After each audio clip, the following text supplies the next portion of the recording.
Welcome to the family!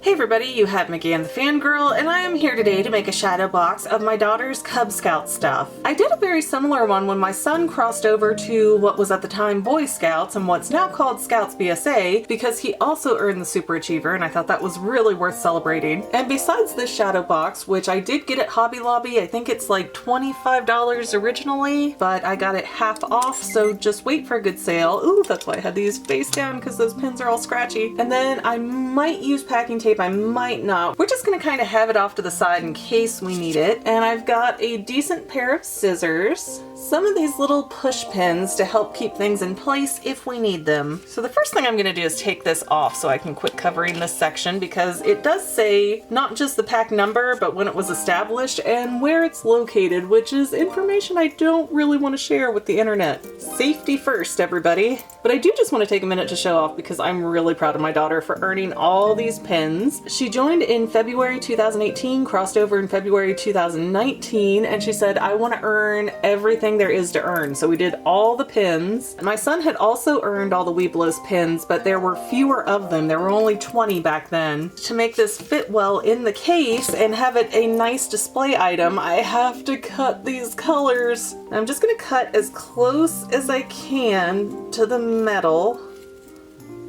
Whew. Uh-oh, we lost one. Uh-oh, we lost two. Okay, we'll put those back on there in a minute.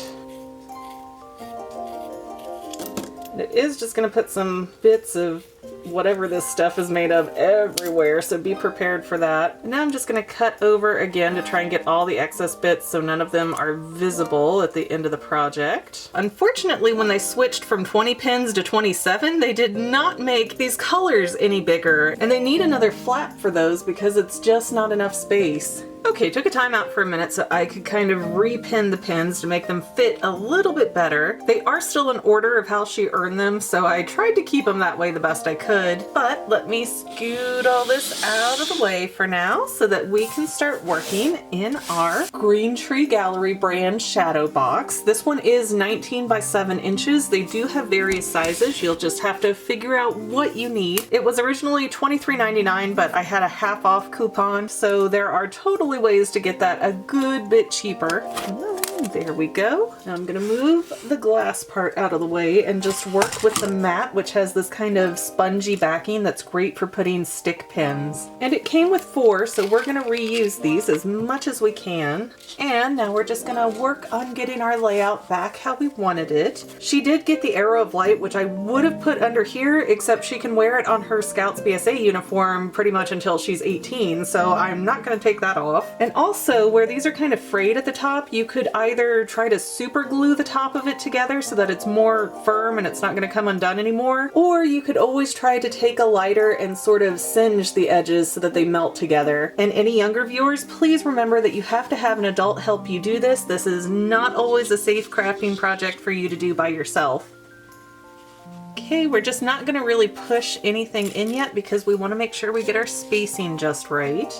Put you at the end, and we've got our 27 patch and the flaming narwhals emblem. I actually have a little bit more room than I expected to have, so I can either space these out or I can put in her Arrow of Light card just so people can kind of see, oh, she did get it. I think I might go for the second option. Oh, you know what I can do? I didn't realize I could do this until just now. If you have a way that you can safely pop this up, you can take these little plastic guards off. Hopefully you can see what I'm doing, but there's just little plastic pieces that's holding the... Oh gosh. Well, if I had realized I could have done that, I would not have cut it. But now what I'm going to do is I'm going to put the plastic pieces on, and I'm going to leave them on kind of towards the end, so that way it'll stick a little. Well, maybe it'll stick. What's wrong with you? I might have to get something to snip these ends off because it seems like it's way too long to go in how I want it. All right, we're crafting a bit on the fly now because I ran into a little hiccup. I realized that to tape this down, I don't want to use the packing tape in case I need to take it out later, and I don't seem to have any paint painter's tape or scotch tape that wouldn't be as rough or abrasive on the card, so we're just gonna kind of work this the best I can. And what I'm gonna try to do instead is that you might be able to see these little tiny pinholes in there from where she got the Arrow of Light Mother's pin. So I'm just gonna slide one of these in here, just one of these little stick pins. And okay, that holds pretty well actually, so we'll go with that. There's a little tiny thing up here from where things were stapled together. So let me see what I can do. Doop-a-doop. It's not perfect, but it'll hold for now. Next, I'm gonna be using the stick pins to get down everything else that I can. Whoops.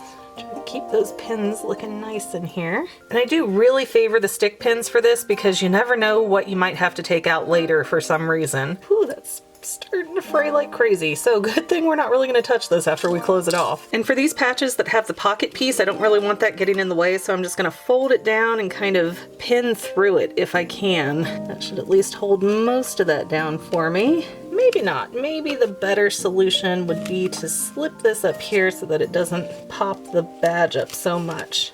Yeah, that looks pretty good, I think. So I'll just slide that back in. There we go.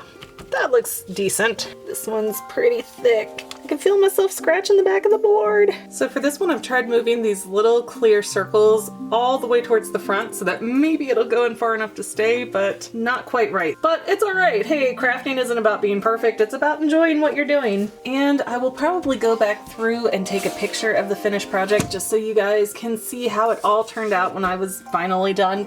Okay, so here we are with the finished project. I did end up pulling out the colors and burning the edges at the top just so that they melted together and they won't come undone in the shadow box. And then as an afterthought, I bought some of these command strip hooks and I hung her Arrow of Light off the bottom of this so that way we have a place to store it because hers didn't come with any kind of plaque. Anyways, guys, thank you so much for watching this craft project and we'll see you next time, family members. If you had fun watching today's video, don't forget to subscribe so that you can see more, and let us know in the comments what other toy videos you might want to see in the future. Also, don't forget to check out our other channel, The Fangirl, where we talk about all kinds of movies, TV shows, and even books and comics. But viewer discretion is advised. See you next time, family members!